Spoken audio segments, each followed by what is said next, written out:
Buenos días, querida Olivia.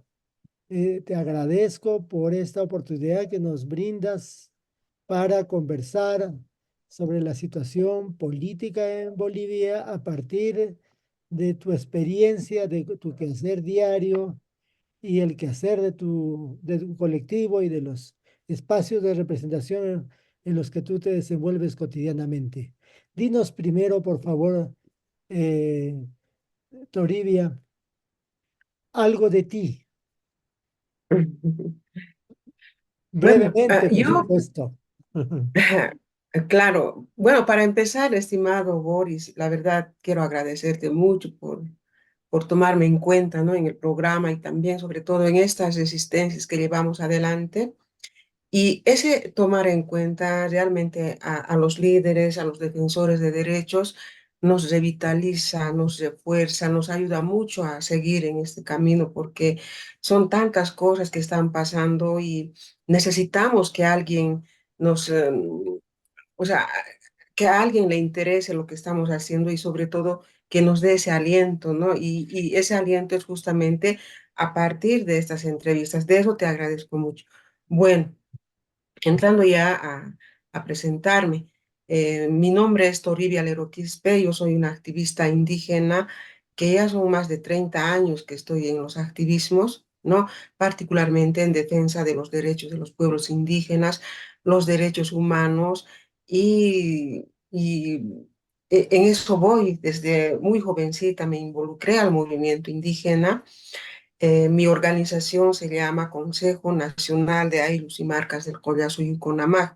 Entonces, esa ha sido mi escuela, es mi escuela, y desde ahí se han producido proyectos de descolonización, ¿no? Entonces, esa mi organización justamente es muy distinta a las demás organizaciones que son más gremiales, digamos, campesinas y todo aquello.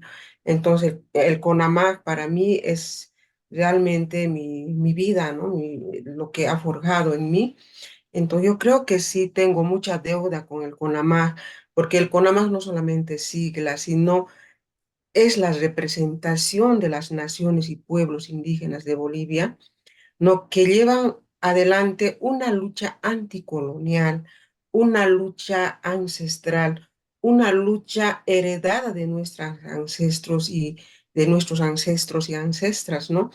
Entonces, han trabajado y ahí también quiero decirte que la universidad, las investigaciones de los académicos ha sido crucial para el empoderamiento del CONAMAG, para liderizar un gran movimiento y ponga, ¿no? Imponga, en este caso, imponga una agenda política al gobierno, a un gobierno neoliberal.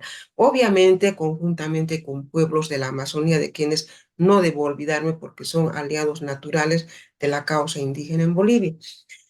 Eso, de ahí vengo, estimado Boris, y yo tengo mi esposo, obviamente, tengo dos hijas.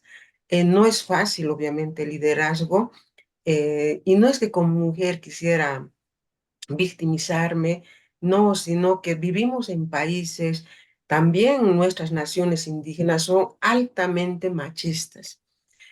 En los espacios de gobierno, de estatales, por ejemplo, es, es un mundo dominado por el patriarcado. No todo está enfocado en que son los hombres los que tienen el control, dominio de todo lo que es el aparato estatal. Está diseñado como para eso.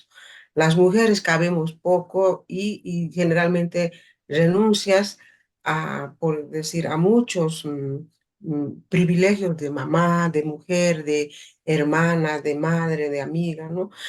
Y en el campo indígena, el machismo, a partir también de la aculturación o imposiciones de normativas coloniales, republicanas, neoliberales, que siempre han estado imponiendo normas basadas en el patriarcado y un profundo machismo. Y del machismo yo creo que sí, la iglesia se ha ocupado mucho porque para la iglesia el hombre es Adán, ¿no? Adán, y la mujer es la costilla, ¿no? O sea, la que se tiene que arrimar, la que tiene que obedecer, la que tiene que agradecer. Entonces es con ese enfoque que han también tenido controlado, digamos, a las comunidades. Claro, los hombres se han empoderado mucho del cristianismo, entonces lo que único que hacen es llevar a la práctica para minimizar, ¿no?, los aportes que las mujeres realizábamos. Entonces, ha sido difícil. Entonces, ¿por qué te estoy diciendo eso? Porque parte de todo lo que te hablo también ha sido mi lucha dentro de mi organización, ¿no? Entonces, luchar contra el machismo. La voz de la mujer no se escucha, siempre es débil. No podemos tener resoluciones, no podemos pensar solas como organización. Entonces, siempre hay un control machista, así que ha sido una lucha fuerte, pero este machismo, estimado, esa lucha, digamos, o confrontar, enfrentar, desafiar al machismo, también ha tenido un costo porque nos aleja de los feminismos clásicos que conocemos, ¿no? Feminismos radicales que te hacen odiar al hombre y te hacen pensar desde lo individual. En cambio, nosotras como mujeres indígenas pensábamos desde nuestro espacio, desde nuestro ser, desde nuestra cosmovisión, desde nuestra filosofía. Entonces había y hay todavía esa confrontación, porque muchas mujeres no creen en los feminismos o luchas de las mujeres en contra del machismo, ¿no? Entonces, han sido varias de estas cosas que también he sobrellevado dentro de mi organización. Entonces, eso es lo que soy, estimado Boris. Muy bien, muy bien. Hay temas interesantes que esperamos a partir de lo que has planteado sobre el machismo, el feminismo, ¿no? Cómo desde las comunidades y la visión ancestral se ven estas relaciones de poder entre hombres y mujeres, ¿no? Ojalá que en una conversación posterior podamos eh, escuchar tu experiencia, tu sabiduría sobre esto, ¿no? Tú estás hablando ahora desde Cochabamba, ya en Bolivia, ¿no? Sí. Te voy a hacer una pregunta como para que nos hagas saber un poco de cuál es el clima político, por qué seguimos hablando de lucha anticolonial, anticapitalista, ¿verdad? Cuando para muchos, desde la llegada del gobierno de Evo Morales, ¿no? En 2007, si no recuerdo mal, ¿no? Se ha estado dando un conjunto de transformaciones profundas hacia hacia el Sumac Camaña. Entonces, tú sigues hablando con mucha fuerza de las resistencias contra los gobiernos neoliberales. ¿Qué es lo que nos podrías compartir al respecto? ¿Cómo ves tú a estos gobiernos que han estado eh, en, ocupando, pues, encargándose de de la administración del Estado boliviano? En los últimos, ya son casi 17 años, ¿no? Ujú. 18 años que tenemos de gobierno del movimiento al socialismo. Estimado Boris, como había iniciado, ¿no?, señalando de que tenemos una organización que se llama CONAMAC, el Consejo Nacional de Ayllus y Marcas del Collasuyo, ¿no? El CONAMAC comienza a iniciar, digamos, su protagonismo, si quieres, desde finales de los años 80, justamente cuando se aprueba el Convenio 169 de las Naciones Unidas. De ahí como que empezamos, ¿no? Empezamos a redireccionar, ¿no?, las luchas anticoloniales, porque había una organización campesina pero que tenía otro enfoque de ver el mundo. Para mí por lo menos tenía un enfoque mucho más campesinista, desarrollista, y que no tenía en el alma llevar adelante la lucha anticolonial basado en derechos colectivos, ¿no? Entonces, fue el CONAMAG el que llevó adelante estas luchas y esto te digo desde los fines de los años 80. Ahí no había Evo Morales, no había el partido Movimiento al Socialismo, ¿no? Nosotros no conocíamos ni a Evo, después, claro, lo conocimos, pero con su causa, con su lucha propia, que era el movimiento cocalero aquí en Cochabamba, pero hacia la Amazonía, digamos, ¿no? Eso era su lucha. de él, y así. Claro que había un respeto, digamos, entre movimientos indígenas y todo eso, pero nosotros llevábamos adelante una agenda de descolonización, una agenda de cambiar estructuralmente todo lo que significaba el Estado republicano. Entonces, la propuesta que el CONAMAG llevaba era la Asamblea Constituyente, realizar una Asamblea Constituyente para desarmar el Estado colonial, republicano, racista, monocultural, excluyente, que solo reconocía a una sola identidad, ¿no? La identidad boliviana, la creencia religiosa católica, el idioma español. Eso decía la Constitución. No estábamos nosotros para nada ya desde 1825, nunca nos habían tomado en cuenta. Pero ahora con el convenio, en el marco de ese derecho internacional, teníamos la oportunidad de desafiarle al gobierno, de plantearle la descolonización. Entonces, eso era nuestra lucha, ¿ya? Y realizamos marchas, bueno, primero fue la marcha del Oriente Boliviano que realizaron,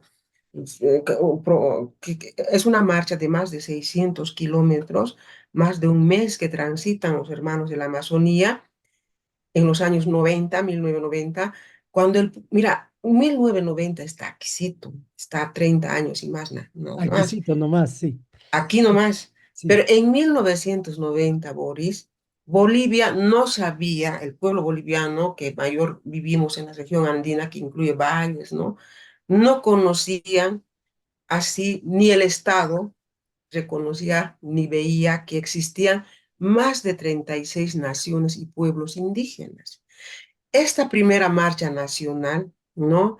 Encabezada por un líder que aún vive, llega a La Paz y dice, nosotros somos tantas naciones y se muestran, ¿no? Sus culturas, las lenguas y todos nosotros. Pero ¿dónde vivían ellos? ¿Qué hacían? ¿De qué viven? Y ahí es donde nos enteramos que Bolivia no solamente era aymara, quechua, andinocentrista, sino habían muchos otros pueblos más que vivían en la Amazonía, en el Chaco y en el oriente boliviano. Entonces, esta marcha, Boris, cambia de manera radical la visión del país, cambia radicalmente de cómo ahora tendría que reconfigurarse el nuevo pacto de convivencia social que se llama Constitución Política del Estado.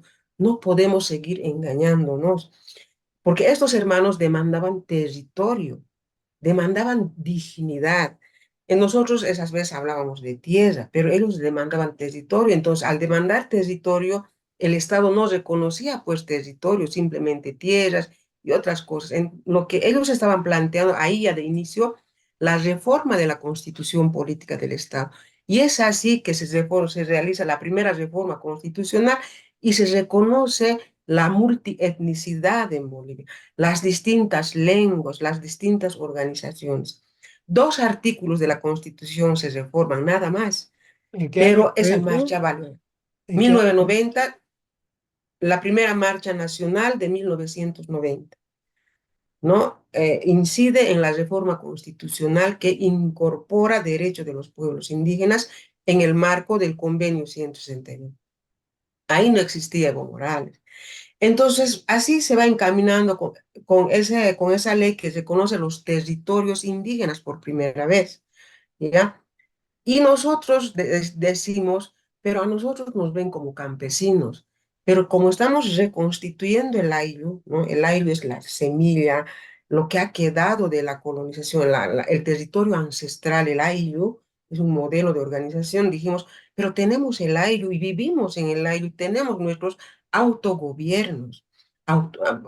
Esa vez no decíamos autogobierno, decíamos tenemos gobiernos propios los maicos, los gilacatas, las varas, los curacas, los caciques, son precoloniales y viven, estamos aquí, los ayllus, las marcas, o sea, la estructura territorial, la estructura de gobierno, sistemas de salud, de justicia propias que seguíamos administrando y viviendo de ese modo. Entonces, no podemos campesinizarnos, sino tenemos que recuperar, restaurar eh, lo que significa el territorio ancestral. Ahí es donde le planteamos al gobierno que vamos a titular, ¿no? Demandar la legalización de nuestros territorios indígenas en base a estas jurisdicciones ancestrales. Y así iniciamos la demanda de tierras comunitarias de origen basada en el aire, y no así basada como el gobierno nos había dividido como tierras colectivas, ¿no? Era distinto modo, pero nosotros obviábamos eso, siempre nos manejábamos como tal. Como te das cuenta, entonces han sido trabajos previos, te estoy hablando de los años 90, ¿no? Todos esos 10 años hemos venido trabajando, y así en los años 2000 ya Evo Morales se va perfilando como un gran líder cocalero, pero muy apoyado, ¿no? Por el resto de la sociedad civil, la izquierda en este caso, pero los pueblos indígenas, más que todo de la Amazonía, no lo querían. No lo querían, ¿sabes por qué? Porque Evo Morales es de la región andina, de una región ¿cómo te puedo decir? Andina, donde también ellos, claro, tenían sus pisos ecológicos y todo aquello, pero es bastante ah, erosionada la tierra, ha sufrido mucho, ¿no? Erosión, desertificación. Entonces ellos necesitaban acceder a otro tipo de tierras para su sobrevivencia. Creo que en ese marco, Evo Morales y mucha gente van migrando hacia las tierras de pueblos indígenas que están donde vive Evo, ahora se llama Chapare, ¿no? Ese nombre lo han puesto Chapare, pero viven en el pueblo Yuki, Yuracaré, vivían los guarayos, guaraníes. Ellos se asientan ahí, y lo que hacen con el movimiento cocalero es expandirse atentando contra los territorios indígenas, contra los pueblos indígenas. Y es que los andinos tienen mucho más fuerza. Ya, los andinos son mucho más, tienen otra forma de ver también las tierras, no hay que trabajar la tierra. En cambio, los indígenas de la Amazonía decían, hay que cuidar el bosque. ¿No? Entonces, había un choque cultural, y en ese choque cultural Evo Morales gana su federación. Nos van ampliando las fronteras de plantación de hoja de coca y todo aquello. Por eso los indígenas no lo querían al movimiento cocalero. Y nosotros, como aliados del movimiento de tierras bajas, ¿no? De la Amazonía, también decían, pero Evo es de acá, de la región andina, y contradecirle no sería no sé qué, pero hablemos de interculturalidad. No hablemos de interculturalidad. Si ellos quieren vivir en esas tierras, pero que respeten a los pueblos amazónicos. Pero no fue así, es otra parte de la historia. Entonces, no hubo nunca ¿cómo te diría? El aprecio, si quieres, o el sentir siquiera un poco de, ¿cómo se dice? De empatía. Evo no sentía empatía por los pueblos indígenas de la Amazonía. Entonces, era un choque, ¿no? Siempre había un choque, no querían hablarse con los amazónicos y no querían debatir nada. ¿Por qué? Porque ellos, los cocaleros, siempre estaban a la red. Y no era solo cocal, sino también la expansión del narcotráfico. Así que con todo eso vamos avanzando nosotros, pero yo no sé, pues la izquierda le ha apoyado tanto a Evo, porque al lado de Evo también había otro líder, era Felipe Quispe, Sí, el lo Malcu. debes conocer, el Maico. Felipe Quispe era mucho más radical, ¿no? Era mucho más indianista, radical, y bueno, las cosas lo decía por su nombre, como que a él le han puesto a un lado la izquierda, diciendo, este radical nos va, digamos, pisar los talones, algo así. Lo han puesto como a la congeladora al Felipe, pero sí a Evo Morales por claro, por su capacidad de líder, pero también por muchas otras situaciones, me imagino, pero siempre nos han puesto encima a Evo Morales desde los 2000. Y así llega a las elecciones, ¿no? Y en las elecciones, en la primera vez sale como segundo lugar, y la primera vez como segundo lugar, y la segunda vez gana las elecciones, pero nosotros automáticamente nos convertimos en sus aliados. Pero no sin antes decirte, y con esto voy a terminar, que ha sido una imposición también de muchas ONGs y de la izquierda internacional a Evo Morales sobre los pueblos indígenas. Y lo digo con todo uso de razón, con toda mi causa, estimado digo, estimado Boris, que Evo hasta esos años nunca había luchado en defensa de los derechos de los pueblos indígenas. Nunca. Pero aparece como el primer presidente indígena y nosotros, wow, pero ¿por qué no? Él no ha estado en nuestras luchas. Nosotros hemos luchado por la Asamblea Constituyente, por esto, por esto, por esto. ¿Y cómo es que Evo, siendo cocalero y además un gran avasallador de tierras, se hace autonombrar indígena? Pero nos minimizaron, como éramos dos organizaciones, nos minimizaron y es así como que la izquierda sale con bajo, ¿no? Bajo, sale liderando, ¿no? Poniendo arriba a Evo Morales, a todo el mundo, y todo el mundo se agarra el primer presidente indígena de Bolivia. Perdón, perdón, así. Ya, aún así, claro, es de una causa, digamos, que luchaba, que era indígena, origen indígena, sí, no lo niego, era de Oruro, ya ni modo, es de allá, ¿qué vamos a hacer? Pero sigamos avanzando.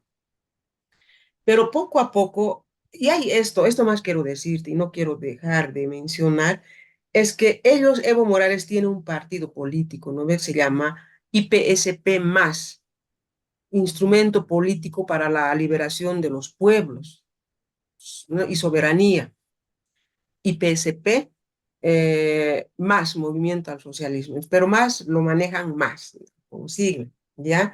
En, y tienen su estatuto político, entonces en su estatuto político colocan, inscriben, de que los dueños del partido, de ese partido político, son la Confederación de Campesinos, la Confederación de Bartolina Sisa, Confederación de Interculturales y la Central Obrera Boliviana. No, principalmente son los fundadores, los dueños de ese partido político. Entonces, ¿qué quiere decir esto? Ningún dirigente campesino o campesina o dirigente minero, fabril, todo lo que tú quieras, porque es la Central Obrera Boliviana, podía ser dirigente, ninguno podía ser dirigente ni militante si no estaba afiliado al partido político. Si querías ser dirigente campesino, tendrías que tener tu credencial, tu afiliación del partido político. Como eras fundador, eso era así manejado. En cambio, nosotros, con AMAG y la CIDO, que es de la Amazonía, la Confederación del Oriente Boliviano, no estábamos de acuerdo, nos libramos de eso, no quisimos nunca firmar ese, esa, ese documento. Dijimos, nosotros, los pueblos indígenas, vamos a la libre determinación, ¿no? No podemos, y si queremos tener partido político, lo tendremos, pero ahora no. Nuestro camino es la descolonización, la libre determinación, y el partido político es otra cosa. Entonces, de ahí que Evo Morales, y con esto quiero decirte, ¿por qué estoy mencionando eso? Evo Morales se ensañó con nosotros, con la Magicido, hizo prevalecer a las Bartolinas, a la Confederación Sindical de Trabajadores Campesinos, a los interculturales, los más privilegiados de Bolivia. A nombre de los pueblos indígenas podían recibir muchos beneficios. Y así fueron viniendo, nos empezaron a desplazar, empezaron a conformar organizaciones de campesinos, organizaciones sí, de mujeres campesinas bartolinas, en todo Bolivia, en la Amazonía, donde están los pueblos indígenas amazónicos, igual, ahí están las bartolinas, aunque sea una era bartolina. ¿Por qué? Porque solo ellas tenían el privilegio, en cambio nosotros no. Eso es lo que ha pasado. Y nos iban acallando, porque todo el poderío, la izquierda se lo manejaba y nosotros calladitos. Y si decías algo, nos votaban inmediatamente. Y así llegamos a ya exigiendo, porque había una gran agenda, ni siquiera era la agenda de Evo Morales. Los muertos de 1900, de 2003, con la guerra del gas, ¿no? Se consolida la agenda de Octubre Negro. Y esa agenda de Octubre Negro da paso a que Evo Morales gane pues las elecciones pero con una agenda de pueblo boliviano. Uno era la nacionalización, la industrialización de los recursos naturales estratégicos como el gas, minerales. Después estaba la Asamblea Constituyente, trabajar todo lo que era con reconciliación, ¿no ve? Histórica para los más empobrecidos, que sí. Entonces ya había esa agenda y con esa agenda se corona pues como presidente el 2005, gana las elecciones y nosotros, bueno, ni modo de aplaudiendo y así, vamos, vamos.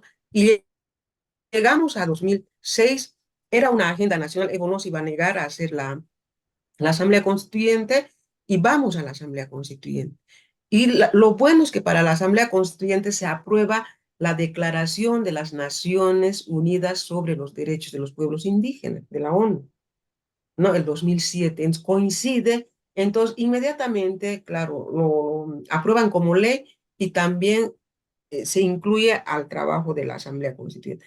Obviamente, este proceso ha sido bien importante entre todas estas tensiones que te digo. Uno que, claro, a Evo le importaba seguir llamándose indígena, ¿no? O sea, bien fuerte, el indígena y no sé. Y nosotros, claro, ni modo, ahí.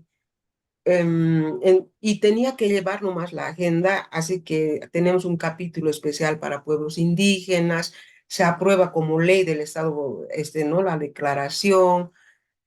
Y bueno, la nueva constitución política de Estado la escribimos muchos, somos parte, eso no lo puedo negar, pero no solamente somos nosotros, los indígenas, porque hay grupos de poder que estuvieron presentes, escribieron también con puño y letra todo lo que es extractivismo. De mala maña, habían ONGs internacionales que venían a incidir y solamente se metían a trabajar en las comisiones de recursos naturales. Y eso te lo digo porque sé que en México también ustedes llevan adelante luchas, pero nosotros hemos sido engañados por los mismos de la izquierda. Escribían en favor del extractivismo, en favor del extractivismo, para que las mineras, las petroleras, los agroforestales tengan más poder sobre esos recursos, para acceso a esos recursos, que los indígenas, ¿no? Entonces, de esa forma han llevado adelante todo eso y nosotros reclamando ya, ni modo, pero están nuestros derechos, no somos solamente los únicos, vamos a poder hacer esto, aquello. Y así hemos ido avanzando. El 2009 se aprueba la Constitución, pero no sin antes hacer muchas otras cosas, no quiero cansar, tío, que sé que esté hablando mucho. Y lo primero, ya era la segunda elección. Y hemos, como siempre, y usted, yo sé que lo adoran, decía, por culpa la derecha, por culpa del imperio norteamericano, no podemos aprobar muchas leyes en favor de los pueblos indígenas, en favor de los pobres, en favor de la clase obrera, de los fabriles, como son las pensiones, ¿no? Los bonos, qué sé yo. Entonces, las elecciones de 2009 tenemos que ganar con el 70-80%. Así vamos a hacer una mayoría absoluta y vamos a poder hacer las leyes que quieran los pobres, los indígenas, los fabriles, los obreros, para que acabar para acabar con los privilegios de los blancos, con los privilegios de los empresarios. Y Bolivia lo cree, estimado Boris, y vota por Evo y arrasa. Habían departamentos donde ha ganado con el 90%. Comunidades votaban el 100%. Yo me quería desmayar porque ya sabía todo lo que estaba mintiendo con el gas y todo. Y dije, Dios mío, ¿qué va a pasar? ¿Qué va a pasar? Pero de verdad que te digo, lo único que pensaba, no quisiera llegar nunca a tener a Evo Morales como a Fidel Castro lo han tenido en Cuba, o a Hugo Chávez que lo siguen teniendo, porque yo sé que miente. Y no es porque yo tengo rencor, digamos, como persona, sino a lo nefasto también que se convierten los caudillos. Entonces yo tenía temor entonces gana, arrasa y ya Bolivia más de la mitad bailaba todos los días, Evo aquí, Evo allá, Evo el Dios, Evo el Sol de América. Así que el 2010 ya se comienza a socializar la construcción de una carretera que iba a atravesar por medio del territorio indígena Parque Nacional Isiboro Secures, TIPNIS, el El 2010 Tiflis, ¿verdad? el team. Y los indígenas les reclaman, le dicen, está bien, pues Evo, construya, pero ahora tenemos una nueva constitución y no solamente eso, tenemos convertido en ley, ¿no? Es una ley del Estado plurinacional ahora, la Declaración de las Naciones Unidas sobre Pueblos Indígenas, el Convenio 169 y otras normativas internacionales que te exigen que debes realizar una consulta a los pueblos indígenas. Porque esa carretera que va a atravesar por medio del TIPNIS, ¿no? No beneficia a los pueblos indígenas, sino es una apertura al avasallamiento de los territorios indígenas. Es una apertura al extractivismo. es una apertura para los grandes negociados de las grandes agroindustrias, minería, y nosotros estamos en otro lado y no nos beneficia en nada. Entonces, díganos mediante una consulta, una socialización, en qué consiste ese proyecto. Evo no quiso. Por eso se organiza la octava marcha nacional en defensa del TIPNIS y la respuesta, la exigencia fue la consulta y la respuesta fue una brutal represión. Y hasta ahora no hay justicia. Pero los que han organizado, ha habido ruptura de cadenas de mando, decían, porque a los indígenas les han vejado, les han humillado, han hecho lo que han querido con mujeres, niñas, niños. Y este último, el año pasado que llegó la relatora especial sobre de la CIDH, y por eso lo digo así, una hermana del Beni, del Tipis, vino y dijo, 32 mujeres estábamos embarazadas, porque eran más de 1.000 personas la marcha. Y dentro de esas 1.000, habíamos 32 mujeres embarazadas que hemos abortado, hemos perdido a nuestros niños por la presión, por la masacre y por todo lo que ha sucedido. Y nunca Fue nos en han dicho, les 2000, revisaré. perdona, solamente para precisar la fecha, fue en 2013, 2014, lo del TIPNIS, 2011, 2011. 2011, ¿no? Ah, muy bien, muy Sí, bien. agosto de 26 de septiembre de 2011 se dio la brutal represión. La Sí, marcha partió 26 de agosto del TIPNIS, porque yo estaba ahí, por eso recuerdo muy bien. Entonces, mira, así ha sucedido. Entonces, esa fue la respuesta y a partir de ese entonces, nunca más la relación pueblos indígenas y gobierno fue la misma. ¿Sabes por qué, estimado Roger? Porque Evo Morales, uno, ha premiado a los masacradores, a los verdugos de los pueblos indígenas con embajadas en la ONU, con ministerios, con grandes agronegociados.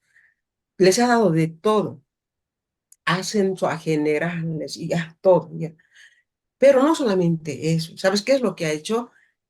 A la cabeza de un ministro que se llama Carlos Romero, era ministro de gobierno, pero más antes era nuestro profesor de capacitación, así como el Roberto Espinosa, que ya. capacita que el indígena y no sé qué, el Roberto se mata. Parecía así este señor Carlos Romero, pero él comandó la intervención, la toma, la destrucción de las principales organizaciones de los pueblos indígenas, del que te hablaba el CONAMAG y el SIDO. Él comanda. Pero ¿quién la autoriza? Ha sido Evo Morales, obviamente. Entonces, desde ahí fuimos expulsados de nuestras organizaciones, no solamente de la organización nacional, desde el territorio, éramos vistos como gusanos. Después, no contento con eso, nos confisca el fondo indígena, un fondo indígena que resultaba de un porcentaje mínimo de la entrada del IDH, porque Bolivia se estaba favoreciendo por la venta del gas a Brasil y Argentina con millones de dólares, y además el precio estaba alto del gas. Entonces había muchísima plata. Los indígenas dijimos, pero ese gas sale de nuestros territorios. Tiene que haber un fondo indígena y de ahí para que sirva para el fortalecimiento, para trabajar proyectos eh, para pueblos indígenas y nos dio, y no fue Evo el que aprobó, fue la anterior gestión ya inclusive. No se ha confiscado, ¿para qué? Para entregar a las alcaldías y los alcaldes ahora son pues dueños de esos recursos, porque son millones de bolivianos cada año que se da como 2 millones de dólares, por decir a veces 1.500.000 dólares a cada municipio donde hay pueblo indígena.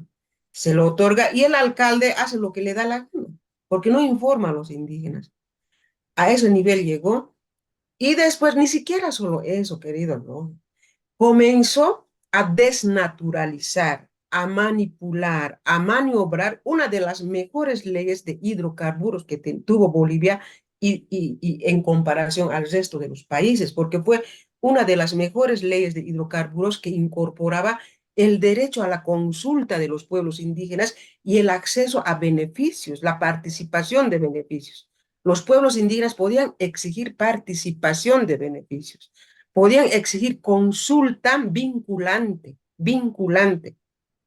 Eso Evo Morales manipuló, maniobró mediante decretos supremos a tal punto que ya no existe participación. pero existe participación, pero dice mediante proyecto, ¿no? El gobierno, el municipio trabajará un proyecto que le gusta al pueblo indígena y le entregará, pero eso es mentira. Te está poniendo a alguien de por medio para que te lo trabaje por vos y eso nunca ocurre, jamás ocurre. De esa forma, desnaturado. Pero sí, imagínate, pero sí ha logrado que esta ley de hidrocarburos le beneficie a él como cocalero.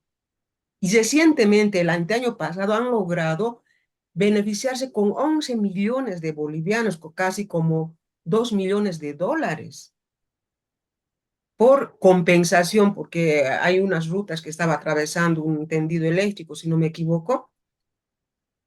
Por eso ellos han accedido a esos beneficios siendo interculturales y siendo que ahí habitan pueblos indígenas, porque eso es para los pueblos indígenas y no para los interculturales. ¿Ya? ¿Ya? Entonces, así, pero él ha trabajado eso, él ha trabajado, y la ley le beneficia porque tiene controlado todo el aparato estatal. Todo el aparato del Estado, los cuatro órganos de poder están rendidos bajo los pies de Evo Morales y ahora de este gobierno, obviamente.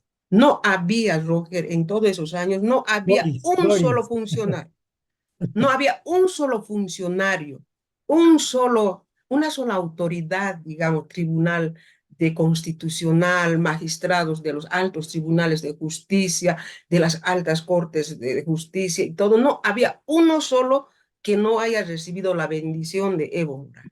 Toditos estaban rendidos a sus pies, toditos. Y además tenían 2/3 de parlamentarios. ¿Qué quiere decir?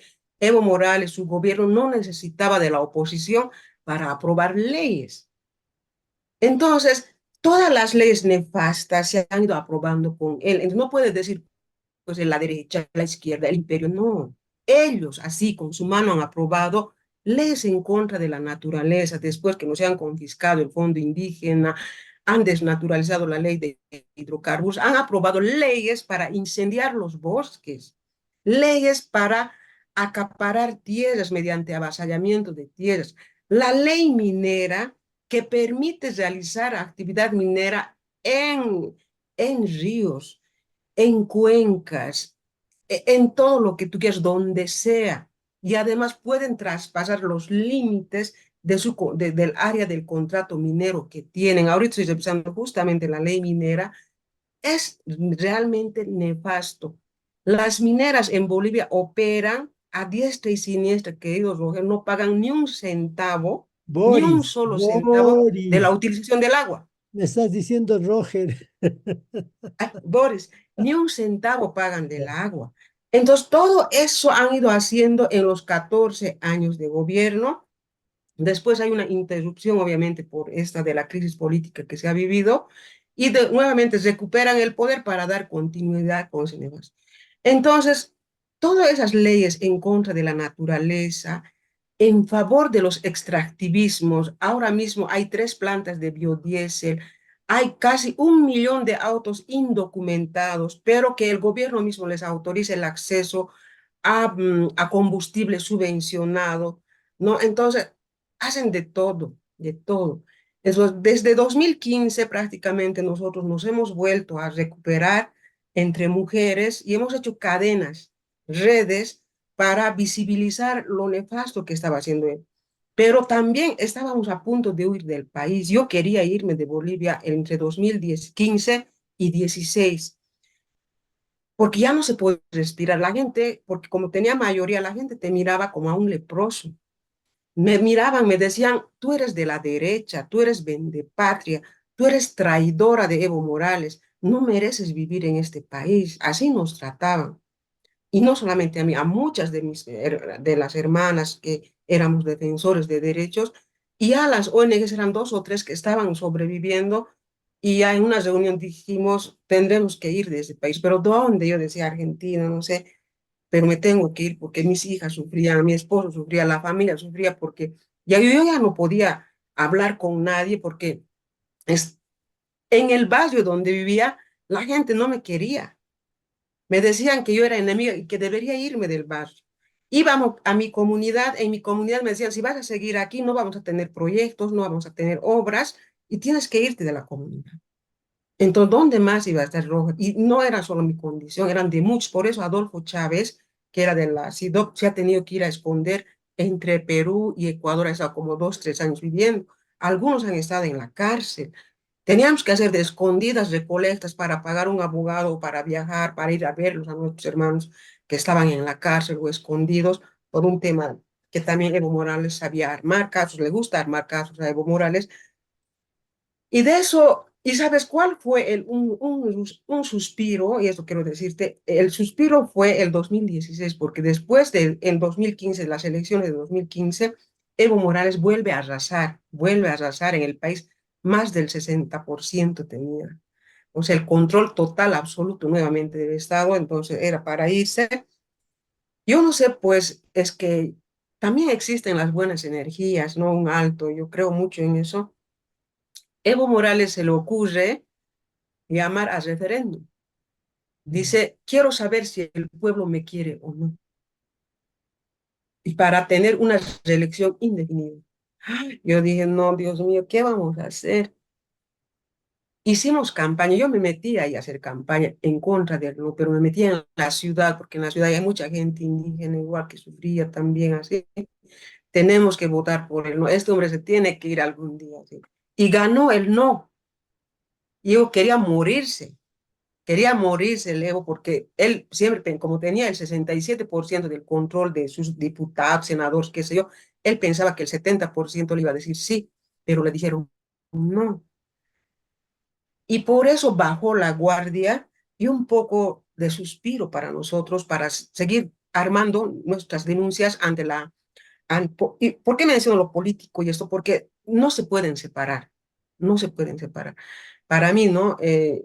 Por eso te estoy contando mi experiencia, este, hubo ese suspiro, entonces inmediatamente nos movilizamos con las hermanas para denunciar ante el Tribunal Internacional de la Madre Tierra, allá que funciona en Bonn, en Alemania, ¿no? Entonces ya podían. Y también elaboramos informes alternativos para denunciar ante el examen periódico universal, ante el, sí, examen periódico universal, EPU, ante la CEDAW. Entonces, no, ya, queríamos que el mundo sepa lo que estaba pasando en nuestro país. Así que eso hizo a que yo también pueda quedarme un poco más. Y de ahí hemos, por muy debajo, estábamos estudiando la diplomacia indígena, cómo sacar nuestra voz a nivel internacional, cómo sobrevivir en ese tipo de tensiones que era realmente muy difícil. Entonces, todo eso estuvimos trabajando entre mujeres, pura mujeres. Los hombres no querían arriesgarse. La verdad te digo, no querían arriesgarse. Mi esposo me decía, déjalo, que ¿cómo se vamos a sobrevivir? No te metas, volvé a Evo. Yo decía, no. Entonces, las mujeres fuimos las que hicimos la articulación y de ahí viene la red Contiocap, la que dirige ahora la Ruta Lipaz, el Vilca. De ahí viene, o sea, no es que nos vimos y organizaremos con Tío Capa y está con Tío Capa, no es eso, querido Boris, sino tiene que ver sus precedentes ahí y el CONAMAG, nuestro CONAMAG estaba en el suelo, había otro CONAMAG oficialista del gobierno, entonces no teníamos representación, pero queríamos tener redes para salir, ¿no? Alguien siempre nos escuchará. Y de ahí es que muchos pueblos nos hemos reencontrado representantes de territorios, pero nos decían, ustedes no son dirigentes, simplemente son personas. Y de ahí vienen los defensores de derechos, el acuerdo de Escuazú. Dijimos, pero se va a aprobar el acuerdo de Escuazú, tenemos que interiorizarnos, nosotros apoyamos, porque ese acuerdo de Escuazú tiene que ver mucho con la defensa de los defensores de derechos. Y yo soy una defensora de derechos, ¿no? Entonces, por eso nos articulamos, las mujeres viajábamos como podíamos, aquí, allá, reuniones, y 46 territorios indígenas se han llegado a reunir para conformar la CONTIOCAP, la Coordinadora de Pueblos Indígenas, Territorios y también pueblos amenazados por el extractivismo y por la construcción de las megas represas. Era así, ¿ya? De ahí viene. Y después otros chiquititos empezamos a conformar. Y yo seguía insistiendo en hacer revivir el CONAMAC y lo hemos logrado, ¿no? Y hasta ahora tenemos aún nuestro CONAMAC, tenemos las redes pequeñas y de esa forma hemos rearticulado el trabajo hasta 2017, 18, 19. ¿Todo por qué? Porque todos estos se han aprobado. Entonces, no queríamos quedarnos con la boca cerrada, teníamos que decir algo, teníamos que protestar, aunque sea una sola voz, decir, el gobierno miente, porque aquí está aprobando leyes en favor de la gran agroindustria, de los mineros. Está diciendo que las cooperativas mineras ahora van a expandirse en todo el país, pero detrás de las cooperativas mineras están las grandes transnacionales que van a destruir nuestros territorios. Es una gran amenaza. ¿Dónde está la consulta? Ha aprobado un decreto supremo confiscando los territorios indígenas. ¿Qué quiere decir esto? Donde hay litio, reserva de litio de sal, ahora pasa a propiedad del Estado boliviano, ya no es de los territorios indígenas, aunque históricamente los territorios indígenas teníamos acceso a esos espacios de sal donde hay, pero es muy, muy distinto, ¿no? Entonces, todo eso hemos salido denunciando, hemos escrito libros con algunos defensores de derechos y enviábamos a algunos activistas y ahí justamente Roberto siempre nos ha acompañado. Roberto era uno de nuestros principales aliados, a quien yo le lloraba, le decía, mira, Roberto, yo ya no puedo, ya no puedo. Él me decía, no, Toria, y esto. Y de ahí también él se anima a hacer las plataformas, ¿verdad? Yo entro a la plataforma Ah, para mostrar todo eso. Entonces, eso es lo que me preguntabas, ¿por qué? ¿Por qué? O sea, ¿cuál es la situación política, no? ¿Cuál es la situación de los pueblos indígenas? ¿Y qué está ocurriendo? ¿Por qué continúan, no? Hablando de resistencias, de luchas anticoloniales? Es justamente por todo esto que te acabo de decir. O sea, la situación para los pueblos indígenas en Bolivia no ha cambiado. Nuestros territorios todos los años arden, ¿sabes, querido Boris? Arden 5 millones, 3 millones, 6 millones de hectáreas de bosque se arden cada año. El gobierno no hace nada. Los indígenas pierden su hábitat, salen a la ciudad, se pierde el bosque, sus alimentos y todo no le interesa al gobierno, porque la ley continúa. Porque esa ley dice para chaquear, y no chaquear es otra cosa, pues para incendiar, mínimo 20 hectáreas, dice, no es pues 20 hectáreas, de 20 hectáreas se multiplica, acaso un campesino nomás, son miles de interculturales que están metidos en los bosques, entonces entre 100, ¿cuántos? 100 por 20, son 2.000 hectáreas ya, en claro. una noche, y esos 2.000 se multiplica, y entre varios, toda la Amazonía está ardiendo todos los años. El chaqueo es Cooperativistas. política de la selva. No, el chaqueo es política de la selva, pero los indígenas saben manejar el chaqueo, es una palabra de ellos. Chaquear significa su chaquito, es unos 5 hectáreas que saben manejarlo, no usan fuego, no usan fuego, usan otras técnicas de cómo hacer un espacio para sembrar sus cultivos, porque siembran arroz, siembran yuca, siembran plátano, algunos frutales de por sí están ahí, son nativos, entonces son sus chaquitos que hacen, no cada año, así como en una forma de rotación, así manejan, pero de manera colectiva, porque si ellos van a incendiar de esa manera, sería grave, porque ellos, los amazónicos, o muchos pueblos amazónicos, Boris, aún viven de la caza, de la pesca, de la recolección. Entonces, como viven de la pesca, cuando incendian los animales se van a escapar, ¿sí o no? Las aves se van a ir, ya no va a haber huevos de las aves, ya no va a haber comida del monte porque comen mucha animal de monte. Se va a ir, pues, ¿no? Entonces estarían en contra de sus medios de vida. Entonces ellos cuidan, no ahuyentan. En cambio, los incendios aniquilan todo lo que es flora y fauna, biodiversidad. Esa es la diferencia. No puedes llamar, pues, chaqueo a algo, a a una cosa etnocida, genocida, ¿no ve? Entonces, pero para variar, para confundir, es chaqueo, no es chaqueo, es crimen, es genocidio, porque Eh, estás matando. claro. No, Una pregunta más, así como balance, querida Toribia, ¿no? La entrevista se ha extendido porque necesitamos tener una perspectiva histórica, ¿no? Entonces, eh, lo que te quería preguntar es, ahora, en este momento, ¿cuáles son los ejes de lucha, de resistencia de ustedes? ¿No? ¿Cuándo van a ser las nuevas elecciones? Bueno, el 2019 yo ya estaba muy fortalecida, empoderada, ya había viajado a Canadá y no sé qué, ya me conocí con muchas redes internacionales, ya tenía legitimidad nuevamente. Ya los pueblos ya nos hemos organizado, ya había nuestro CONTIECAP, ya.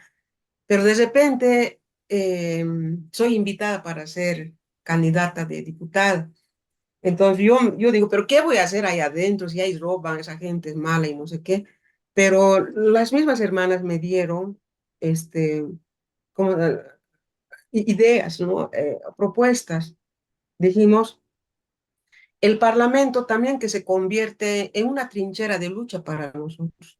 Mínimamente desde ahí vamos a visibilizar lo que está haciendo el gobierno, lo que hace el gobierno o los parlamentarios con los derechos de los pueblos indígenas.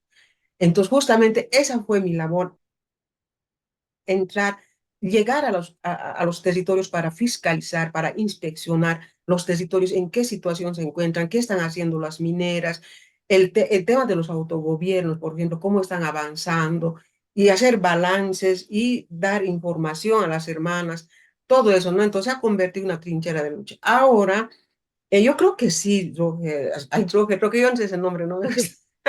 Boris, este, yo siempre lo veo hacer la política como algo malo, lo veía no mal, pero ahora digo, yo creo que si uno se prepara, tuviera ese objetivo, ese mandato del pueblo, de los pueblos indígenas o de un sector, sería interesante, porque a mí me ha ayudado mucho el haber recibido el acompañamiento, ¿no? De las hermanas, decir, Toribia, no te calles, decir algo, no te van a hacer nada, nosotros estamos mirando, entonces yo desde ahí a denunciar, a interpelar, entonces ya es otra cosa, es como hubieras roto el monopolio de representación que tenía Eso, el movimiento al socialismo respecto a los pueblos indígenas. Y también dado fuerza a los hermanos y a las hermanas que puedan denunciar ante la Cámara de Diputados las graves vulneraciones de derechos. Y se pudo, y ahorita somos dos, por ejemplo, yo y la senadora Cecilia Requena, que recibimos denuncias de pueblos indígenas de vulneración de derechos por parte de actores mineros, actores hidrocarburíferos y otros, ¿no? Vulneración de derechos territoriales, el avance de las autonomías indígenas, derechos humanos de los pueblos indígenas, o sea, todo, entonces ya hay una presencia, digamos. Y lo otro es que también ha sido bien difícil para mí posicionar el tema de la oposición. Yo soy opositor al gobierno, pero eso no significa que soy de derecha. No significa que soy traidora, no significa que soy una vendepatria, sino soy opositora a las políticas de Estado nefastas que está aprobando este gobierno y hay que denunciar. Entonces, ha sido muy difícil hacer comprender eso a la militancia, digamos, del movimiento al socialismo, como que ahora ya no me tienen rencor, ¿no? O sea, ven como a una opositora, ¿sí? Eso yo entiendo, pero no así como me tipificaban, pues porque era muy feo, ¿no? Para mí que me digan que soy de derecha, Dios mío, perdón, ¿cómo sí. yo de derecha? Entonces, yo creo que eso sí, y ahora las elecciones son el 2025. Ay, está grave, ahorita mismo está gravísimo. Tenemos elecciones judiciales, parece que no va a haber, hay una división entre del partido en función de gobierno. No sabemos en qué va a acabar eso porque es una pelea ya mortal, como se dice. Así que también el gobierno no deja de intimidar, de acosar, de acallar y de sembrar delitos en contra de la oposición. Si yo tuviera mucho apoyo, por decir, del resto de la sociedad, mucho visible, yo creo que el gobierno mañana me siembra un delito y me va a callar, ¿no? Entonces, tipo Venezuela o Nicaragua que se maneja en Bolivia. Entonces, mientras un líder es de bajo perfil, como que no te dicen nada, ¿no? Pero ya cuando un líder se perfila, entonces te acallan sembrando delitos. Pero si hay un líder que se perfila y le va a hacer juego al gobierno, ¿no? Que está muy de acuerdo con esa política que lleva adelante, le protegen. Y hay casos aquí en Bolivia que el gobierno protege a gobiernos, digo, sí, a gobernadores que son de derecha a derecha, los protegen, ¿no? Entonces, hay veces Y eso me hace decir, querido Boris, que los límites del extractivismo, los límites de eso que llamamos capitalismo, han sobrepasado las ideologías. Así sea de izquierda, así sea de derecha, lo que buscan es el poder, como sea, cuando sea. Y claro, para variar, te hacen creer los unos que están luchando por los pobres y los unos que están luchando por los emprendimientos privados y que después va a beneficiar, pero al final ambos contaminan. Ambos se benefician del extractivismo. Y ni siquiera ambos, uno, la derecha, pues la verdadera derecha se beneficia, pero ¿quién se lo trabaja? ¿Quién se lo trabaja? Todo eso es el llamado, los que se hacen llamar de izquierda. Entonces está muy nefasto. Y esa parte yo creo que sí habría que revisar. Y yo ya estos últimos he venido sosteniendo de que ya no hay izquierda y derecha. Ya eso es un hazme reír. Porque yo me río cuando dicen la derecha, y esto es derecha. Entonces, eres pues de derecha, no hables de izquierda, ¿no? Entonces, la derecha y la izquierda han perdido el sentido, han perdido sobre todo la izquierda ahora para mí en Bolivia y en todo lado han perdido el rumbo. Entonces, los que realmente creen en la izquierda posiblemente puedan reencauzar, como se dice, reconducir la izquierda, la verdadera izquierda, pero no creo que puedan porque Evo se creía tan de izquierda, tan antiimperialista, tan antiderecha, pero al final su gente de Evo, ahora que, queridos Boris, su gente del Evo son grandes agroindustriales, sinvergüenzamente afiliados a las logias agroindustriales. El hijo del presidente actual, que tiene veintitantos años, tiene una propiedad valuada en $5 millones. ¿De dónde un chico de 23, 24 años pudiera tener más de 5 millones y una propiedad al medio de los grandes agroterratenientes? Imagínate. Entonces, no, pues ya este gobierno no es de izquierda, o la izquierda ha perdido el rumbo, o ya no hay izquierda realmente, no sé, pero eso hay que analizar, porque yo como Toribia siempre he sido aliada de la izquierda, yo siempre decía, somos indianistas, yo sí vengo de un proceso indianista, pero soy aliada de la izquierda. Ajá. Una, ¿Con quién ética y moralmente me puedo aliar? Es con la izquierda. Pero ahora viendo estas condiciones, no sé, me da a pensar muchas cosas. muy bien. Finalmente, querida Toribia, vemos atrás, detrás tuyo, pegada en la pared, la bandera a la Huifala. Cuéntanos, para despedirnos, algo de esa Huifala y cómo esa Huifala refleja la cosmovisión o las formas de sentipensamiento ancestral, ¿no? De manera breve, por favor. Para nosotros la huipala es un símbolo de unidad, es un símbolo, ¿no? Que te hace ver los pluralismos, la interculturalidad, ¿ya?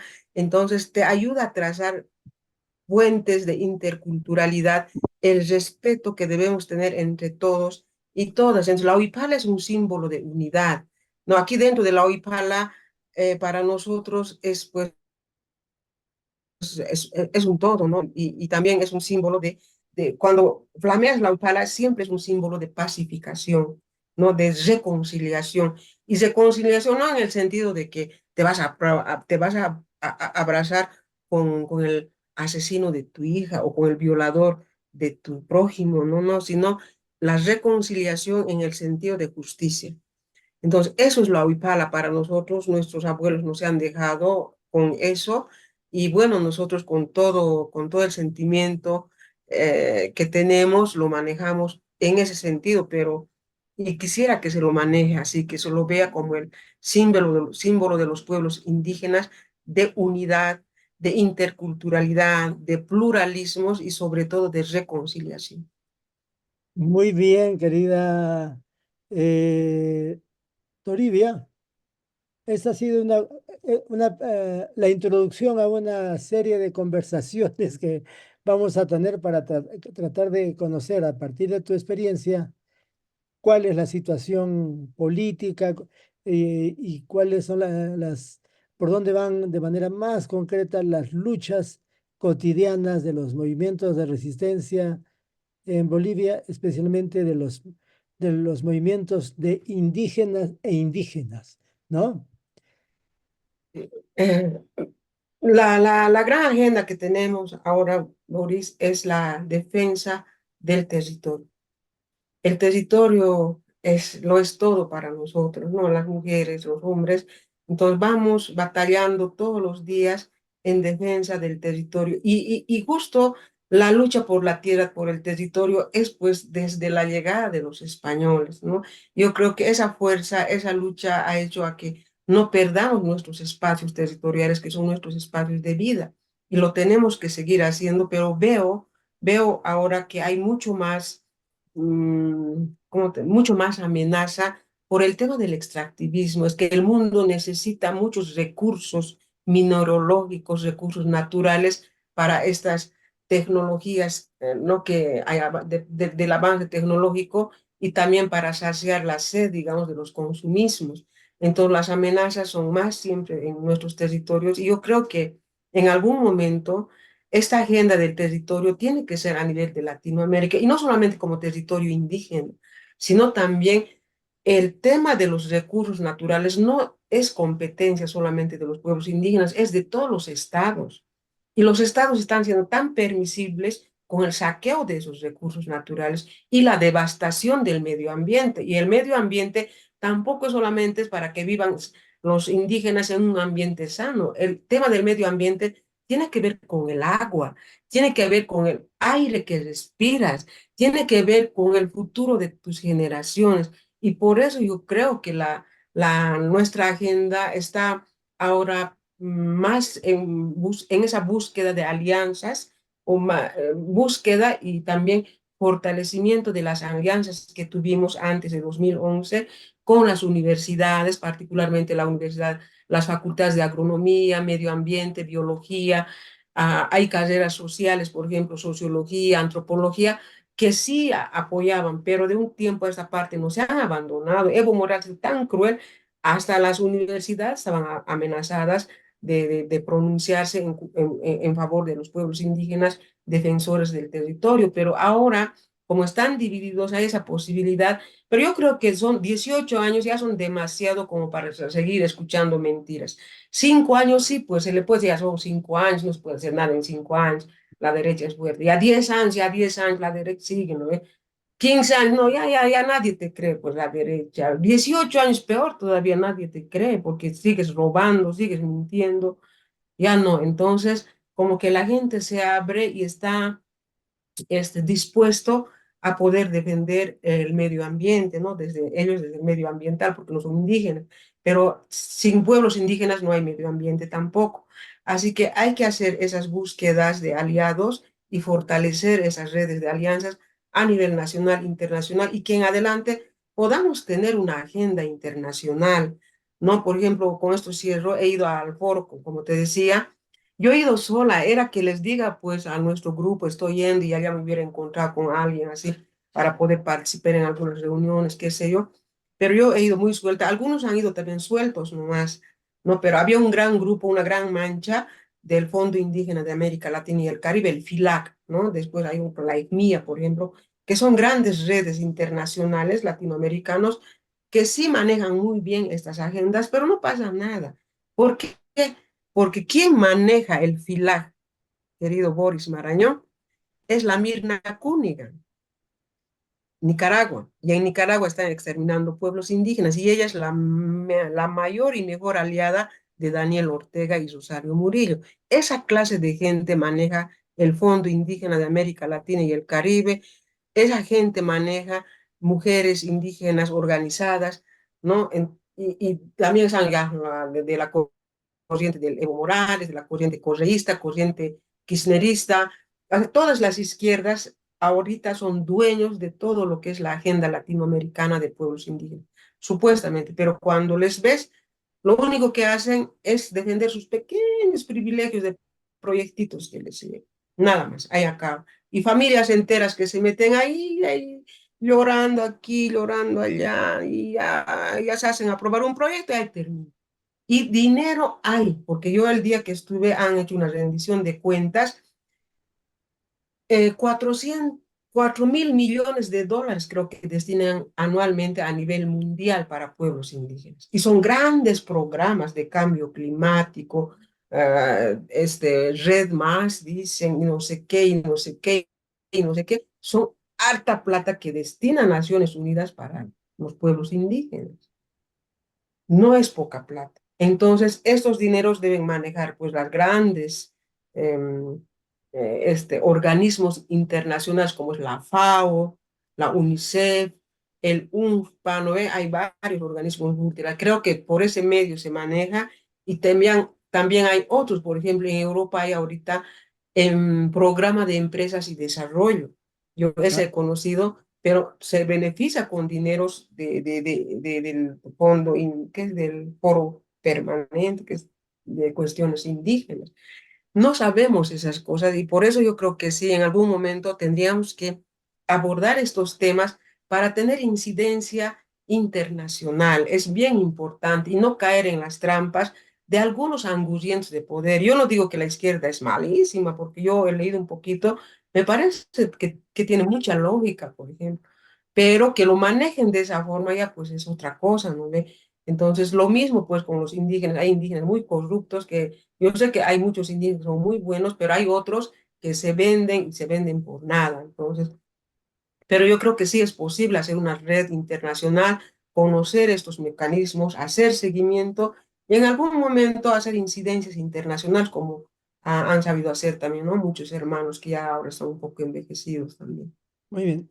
Muchas gracias, querida Toribia. Vamos a ver si aquí en la universidad, aquí en la UNAM, hay alguna estudiante, ¿no?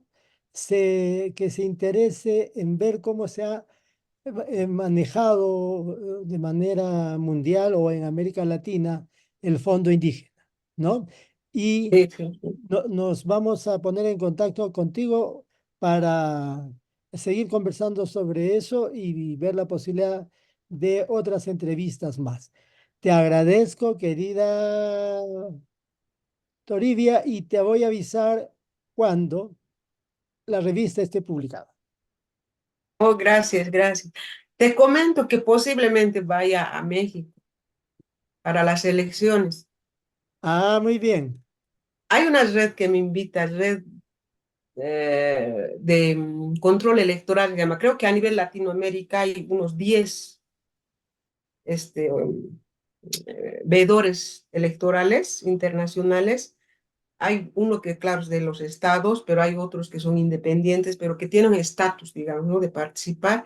Uno de ellos se llama Red de Democracia, no sé qué, pero ellos me han invitado para Ecuador. Ya, me han vuelto a invitar, ahora les voy a dar la respuesta y con ellos voy a estar del 26 de mayo hasta el 2 de junio, creo. En México. Sí, sí, sí. Muy bien, Y si avisas, por voy, te favor. aviso, pues, Por, sí, por- cuando esté, pero ahora si no me aceptan, ni modo, que tengan buenas elecciones. Muy bien, muchas gracias. Un abrazo grande y adelante. Igualmente, Seguimos apoyándonos en nuestras resistencias. Adiós, Toribia. sí, Gracias. así es. Chao, chao. Chao.